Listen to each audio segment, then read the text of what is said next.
Amazing. Okay, sweet, sweet. So, Jesus, La Rosa, thanks for coming on with us today.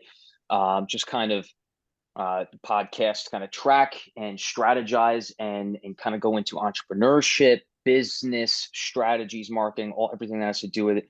Jesus La Rosa on today, attorney and entrepreneur at La Rosa Law. He founded 2020. Experience in immigration, business, commercial litigation, securities, IP, private equity, and contract negotiations, as well as maybe a little contract negotiation with myself with the the resident situation. But University of Iowa College of Law, and so this is cool too. So you have some experience working with your mom because she's a doctor at her practice, right? We were talking about that Yeah, yeah, last year. absolutely. Yeah, that's right. So first of all, thanks so much for having me. I really appreciate the opportunity to get some free marketing. So thank you and Sean for the opportunity. But yeah, so mom's an MD. She's a Cuban trained MD. And she worked in Venezuela for a little while. And then when we moved to the States, she took a little while, but she did the USMLE steps and became, I think it's EFCMJ. I don't know what the acronym is, but it's for like foreign doctors. She got that cert, and then did a residency in Puerto Rico, and then is now board certified as a family practitioner. It's crazy the back and forths, right, Sean? I mean, with dentistry, it's just like Yeah, they gotta go through all these hoops and jump through. It's like she's an MD. Yeah, she's a trained doctor. She's got to go do it twice, three times, to get back to square one. It's props to her for Yeah, doing it. Props to yeah. her. Well, she would say thank you, and definitely it was a lot of work, but I think it was worth it. With the foreign docs, especially when you're a Cuban foreign doc, you can go just about anywhere else in the world and practice. But in the United States, you do have to get through the regulatory hoops. The most interesting of which is doing the residency again. mm, That was fun. But yeah, so but we got through it and stuff, and so it's good now. She has a prosperous practice now in Miami, which, like you mentioned, I manage. I do sort of the back end stuff. My official title is administrator, but I'm not a shareholder or anything like that. I just kind of like um, hire, just kind of delegate billing, marketing, that kind of thing, just top level stuff, just kind of keeping the structure together. right. And we had talked about through ZocDoc a lot of the marketing going through that. But my question was, I was thinking that's got to have a big play as far as you starting your own law firm, right? Different sector as far as law and healthcare, but are there any similarities in starting that up from scratch? Yeah, there's a ton of similarities, and really what it boils down to, I think, is I think thinking critically about what you actually absolutely need, and just having a concept of what your practice, what the bare essentials are. And I think that way you can keep costs low. I mean, I'll tell you, for me, I graduated in from law school in 2019, and I got barred in 2020, which, as most people know, is right around when COVID hit. So I had a really good position at a firm that I really respected lined up. But I mean, this was basically like February, March of 2020, they were like, hey, can't pay what we offered. So, my passions hadn't changed. So I just kind of took a step back and I was like, all right, what do I really absolutely need to do my craft, to do my thing? And at the time, we're all from home. And I mean, really all I need to do my job is a laptop and a phone. I can do consults over the phone, over Zoom. Court is on Zoom now too. It was at the time. So I started from very, very, very small, and we did a very similar thing with her. Um, she didn't do procedures at her practice for a very long time. I mean, it's literally just encounters, just primary care stuff. And it's interesting, like you can really think about like, what do I absolutely need? And all you need is like a space to do encounters. Now, not even, because you can do a lot of telemedicine. So you can definitely start a practice from just a telemedicine uh, context and build it up to where it's revenue positive, and then eventually get brick and mortar. Oh man, and I actually Googled her practice too. I mean, 4.6 on one website, 4.8 on Google reviews. She's thriving. That's a really good, that's excellent. So we were very excited to see that there. I was very impressed. That's not easy to get to that point. So Thank cool. you. We So then brick and appreciate that. mortar. Yeah, Yeah. yeah. What as far as the similarities though, maybe we could just touch a little bit more in depth. Like you were saying, billing, bringing on procedures. I think when we spoke, we're going back months, maybe even a year now. We had kind of talked about how your mom was, I think, bringing on PAs. Is that right? Right. So we were looking into the possibility of using some non-MD providers like nurse practitioners and PAs, physicians assistants. Um, just I think when the volume gets high enough, and depending on the state. So some states have given, like Florida, have given nurse practitioners and PAs a lot of autonomy, so they can prescribe, and they can do a lot on their own as long as they have a supervising doc. And so we're getting to the place in the practice slowly but surely. I mean, it's we opened up in 2010 her practice. So right around when she got licensed, and and mind you, we got to the United States in 1999, and I was born in 92. So we can sort of back up and we can do that whole thing if you guys are excited about that. But basically, the similarities, is just starting very small, and then incrementally going up. PAs and nurse practitioners make sense when your volume is so large that it's like you can't be everywhere all at once, right? And so I Mm. don't know, I'm kind of throwing it maybe a little old school and showing my nerdy background, but if you ever followed Naruto, and Naruto's big thing is he could do shadow clones. And basically what a PA is and a nurse practitioner is a bunch of shadow clones. And if you train them right, and they work under you for a while, mom, she's very she understands modern context, but she's a very traditional practitioner. I mean, she graduated in 88. She was a specialist by the time she had me in 92. She's not, she's not a new pup, she's been around the block. But she had the luck of training in the stateside and sort of modernizing her practice. But the bedside manner, the face-to-face interaction is very much traditional. It's like a practice Mm. in Cuba would expect, and that I think is because of her patient population. So Miami, Florida, especially Hialeah, where she lives, is 90+% Hispanic.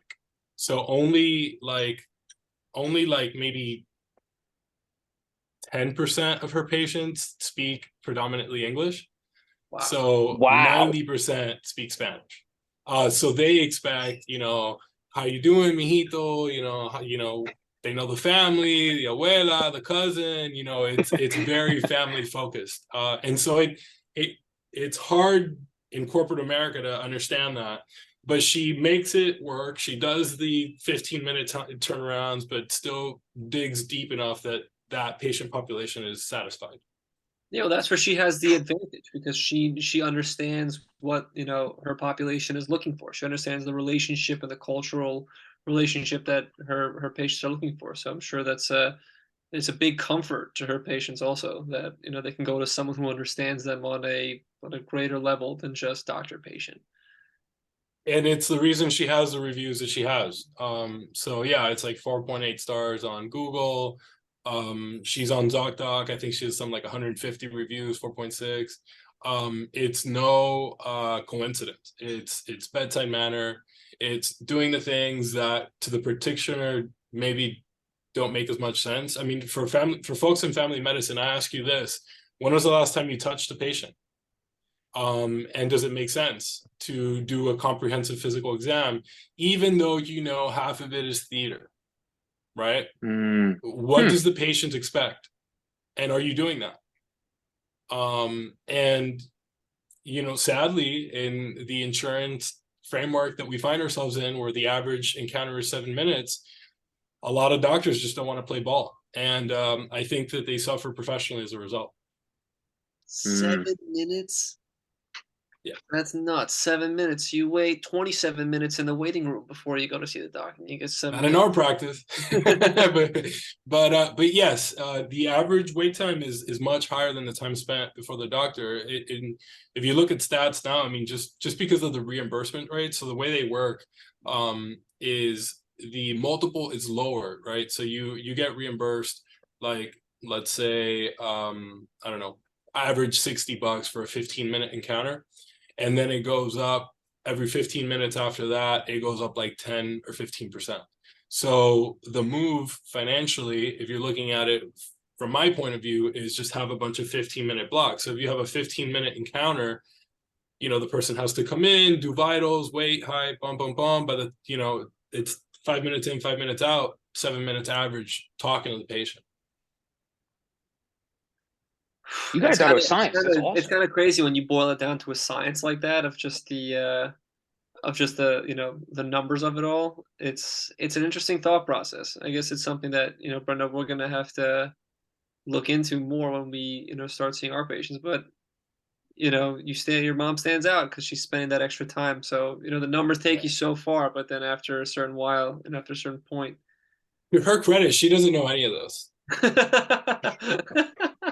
She's not given a moment's thought to any of this. She doesn't know what her reimbursement rates are. She doesn't know, how much time she spends. She might spend 30 minutes with a patient if she feels like they need it. There's no one down her throat. I work remotely, so I don't have a whip at her, I know what the schedule, I know what the schedule looks like, but there's a lot of give and take. Some people show up, and she babies them. So at the end of the day, you got to do what the patient needs. But you financially, you also have to do what makes sense, and so you have to straddle that line, certainly. I mean, wait a minute, but you're all the way up here in New York. I mean, this is extremely impressive. And she has no idea what's going on behind the scenes because you're managing all of that. How have you set up a model that you're able to do that remotely? That's a You know great what I mean? question. So the short answer is you build a really good team. So, and you do a lot when you're there, boots on the ground. So I wasn't always in New York. I moved up here, let's say almost 2 years ago now, going on a year and a half, because my wife is going to graduate school up here. But I was in 2020 when I was building my practice after I had graduated law school. I went back to Miami, and did a lot of heavy lifting. So the practice had been open for a while, and I had been very, let's say, I'd been kind of doing my own thing. I'd been an undergrad and whatever. But we did a lot of. There was a big cultural shift when I came back and sort of applied what I'd learned, so to speak, in professional school, and then also just kind of did a little bit of research. And the number one thing I found is her culture sucked. She liked to hire. Well, I mean, it's nice, but for example, there's a lot of Cuban doctors that live in Miami that aren't credentialed. And so her model for hiring people is like, let me get one of these doctors. They already know the clinical side of things, and I'm going to train them on like the EMR and stuff like that. And it's like, that's not the way to do it. You're the doctor. You need a scribe. You don't need somebody who has another Right. medical opinion. So what I started to do is I started to hire pre-med undergrads from the Florida International University Honors College, very sort of let's say competitive hiring process, where we'll put up a listing for a scribe, and 40 people might apply. And so we're hiring 3A plus biomed engineers, pre-med track. And so what we've created is sort of an internship where you come to our practice and you learn the nuts and bolts. You start from intake and patient satisfaction, and then you get to be a scribe. And then after you're a scribe for a while, if you want to, you can, we pay for medical assistant or phlebotomy courses. So the students get to pursue those things. And then if you're interested in doing more back-end stuff, you can do some of the billing and some of the more administrative tasks. And you can get into the weeds of the budgeting and stuff like that, and revenue cycle management. And so by selectively choosing the staff and the scribes and having people who are cultural fits, then you can dictate what happens remotely. If you have a good task manager, we use Asana, which is phenomenal. And there's sort of an understanding that even though I'm not there, I can check in every now and again, and I can see the tasks that are being done, and I can see, what's on the calendar, and and that way, that the absolutely critical things are being done. Actually, one of our interns will say, she just started at Temple on a full ride. So a lot Congrats of to her. what they get too is a lot of experience, a glowing letter of recommendation. I mean, kudos to her, Ivana. What's going on? But she's an absolute badass. And it's about finding those people who are absolute badasses and not trying to constrict them, but trying to invest in them and seeing them go. And hopefully, when they're on their way down, we'll pick some of them up, and hopefully, we'll be big enough to hire them. That's Yeah, incredible. it's not often you hear any internship that's willing to show people, their interns are the back end of things. Right. The administrative side is such you'll figure it out when you get there. And then we all get there and we're like, what the hell is this? You mentioned all these numbers and we're like, wow, that's so crazy. But they already know these things. Or, they're at least aware of it to a greater extent. That's such a huge advantage for them moving forward. Yeah, I would say so. I mean, I think having Ivana would be great, a podcast guest, just so she could tell you firsthand what some of the insights for her were. But yeah, from nuts to bolts, just how do we acquire the patient? How does it get treated? What does patient satisfaction look like? What does an encounter look like? Not so just having that context going into medical school, what's bullshit and what's not, and what's valuable and what's not. And so you can be much more intentional, I think, in what you want to pursue. Oh yeah, very direct. Absolutely. I think that is really, really interesting how you're taking pre-med students, early on in college even. Yeah, so we start as early as sophomore year.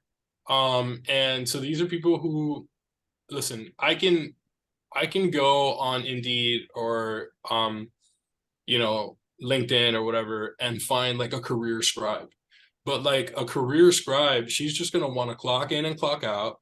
Or he, usually these roles are more female oriented. I gotta be honest. Like we get more competent female applicants. It's just a fact currently.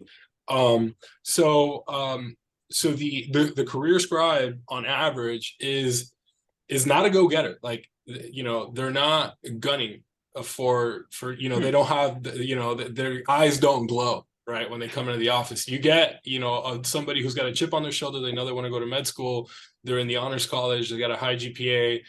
They're in there not for the $15 an hour. They're in there because they want to learn their craft, and that's who you need. That's right. And then you're investing in them. So between their drive, you're actually considering their values and interests, wholeheartedly. That's a great combo. Sean, I think that's something we're going to have to seriously consider as far as like when we get surgical assistants for me, orthodontic assistants for you. Sean's an ortho, by the way. So like, Oh, cool. and he's my best friend through dental school. We started the marketing company on the side. Like, so we're like, this is super helpful for us to learn this from you. And then wow, so do you think Ivana would come back eventually? Also, I meant to ask, are most of the PAs, NPs, assistants, students, are they also bilingual, English, Spanish? In Miami, you have to be. There's not an option. I was thinking, yeah. Yeah. You're at a severe disadvantage if you're in Miami, you don't know how to speak Spanish or at least understand it. In our practice, we won't look at an applicant unless they are native Spanish speakers. Native. Yeah. I mean, you're talking about. No, I mean you could, but you get rejected. But you'd have to spend some time down there. It's like I said, culturally, you have to, when 90% of your patient base speaks predominantly Spanish, you can't mess around. I mean, otherwise you can't connect. So with another cool thing that we're having, that we're hopefully starting soon is. She was just accepted to do the third year rotations for family medicine for FIU's College of Medicine. So hopefully starting March, we're going to start having 10 students at a time in rotations of 4 to 6 weeks. And we're excited about that for two reasons. One is we get more bright-eyed individuals, hopefully, to do some of that work. And Dr. Gonzalez just loves to teach. She's just a born teacher. You know, she's like a really nice, sweet individual, but she just loves her craft. I mean, she was going to be a doctor at 7. She's done nothing else. She never thought about politics, business. All she cares is about having a good clinical eye and doing the right intervention. But she's a sweet, super sweet human being. And so teaching that to others is really, really fulfilling for her. So this is like a really cool new step. And I think our scribes will take more of a supervisory role. And our goal is, since we have 10 students, she sees about 20 to 24 patients a day. So our goal would be to have each student see at least 2 patients and be responsible for that encounter, write the notes, you know, the SOAP, H&P and stuff. Oh, yeah. And then have the scribes sort of go over their work. We also hired a GME coordinator to kind of go over the curriculum and, you know, put together some things that would be nice, and also just to coordinate logistics and stuff. I can't do that, and neither can Dr. Gonzalez. So it makes sense though, because you need to have some didactic academic relation to it too, if it's a rotation. Oh man, that's awesome. Oh my God. And I rotate with medical students and medical residents, obviously at the hospital. Their notes, impeccable. Oh my God. So great to have them on board. This is a great segue. You said your mom knew at 7 years old that she wanted to be a doctor. Now, I want to use this segue to you at 7 years old, because you said you were born 1992, 1999. You came to America, but it sounds like you didn't think being a doctor or the medical route was the way, huh? No, so interestingly enough, now I have a pretty big interest, but like back in the day, here, I'll tell you why she was interested. Is her dad was always around fitness, and he was a physical therapist in Cuba, and he had his own practice in sort of in Havana. And so she would see how he would heal people physically. And I think in her 7-year-old mind, she thought that being a doctor was something like being a physical therapist. And she just like made that choice. Mind you, in Cuba, you don't make a lot of money if you're a doctor. It's nothing like the United States. It's just another job. And in fact, you become an asset of the government, and they can sort of loan you out and make your salary. So it's prestigious, but it's kind of like it becomes a difficult choice, especially if you ever want to leave the country, you have to relinquish your title and things like that. So they make it very uncomfortable. But yeah, for me, it was I think a little bit of wanting to do my own thing. I definitely have interests like in exercise physiology and nutrition and that kind of thing. But for me, I thought that being a doc meant procedures, and that shit makes me queasy, bro. I'm not gonna lie to you. Like, man, I don't know if I could cut in on another human and dude, be chill. you and me both, man. That's why I chose ortho, man. I'd leave the cutting to Brendan. I'm not picking up a scalpel, you know. Go right to Brendan. I don't know, you could just consult, you know. And I was like, I don't know, I get like clammy hands. I have hyperhidrosis and my hands sweat. I have like a really good 3D memory, so I just visualizing organs in my mind's eye makes me like, you know what I mean? It's not good. I hear you. Not good. I hear you. Yeah. I mean, you get used to it over time. I never liked blood or cutting other people or, you know, myself. But then you realize when you give them the lidocaine, they can't feel anything anyway. And I give them a real amount of lidocaine. So, but I'll get like a vagal nerve reaction. Like I get hypotensive and I'm out. Like out? Dude, I'm out.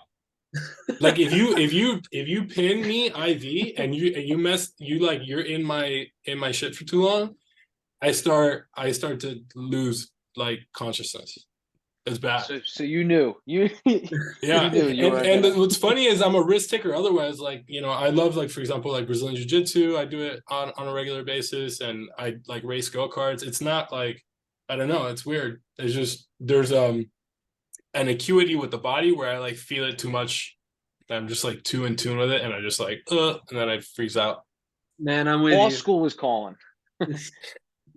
Exactly, exactly. I just I did philosophy as an undergrad. And I just like the big questions, and I just thought with law school, well, there was a lot there, but the the biggest one was just kind of like practical philosophy. At some point in undergrad, I fell in love with ethics, and just questions of the mind and consciousness and stuff. And I just thought, well, I can either pursue this the PhD route and just work on a bunch of footnotes, or I can work on like practical philosophy and sort of the applied philosophy is law.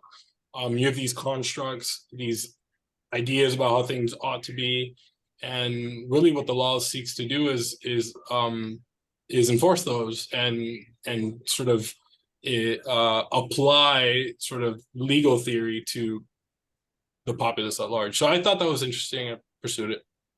Yeah, yeah. And so you started your own firm Yeah, in during 2020. during COVID. How does that happen? I know you touched on it earlier, but when you said that, I'm like, in the middle of COVID, this guy's starting a business. It's like the exact Well, opposite of everybody else. well, I was backed into a corner because I had basically been laid off from the firm that had hired me, and so then I was like, well, what I really enjoy and like is business law. As you can tell, I have sort of a natural inclinations toward like entrepreneurship and business management, that kind of thing, and I think that spans across. And so that naturally, I think, feeds into my interest in business law, and basically everything having to do with, from entity formation to shareholder litigation. And I had a friend coincidentally from law school who was in Miami, and he was doing immigration, and I was in the legal clinic at Iowa, and I was a translator, and he was in the immigration clinic. We had both taken immigration law. Obviously I had an interest in that just because of my background. Then you realize how complex it is, and you're like, oh my God, I'm going to do business law.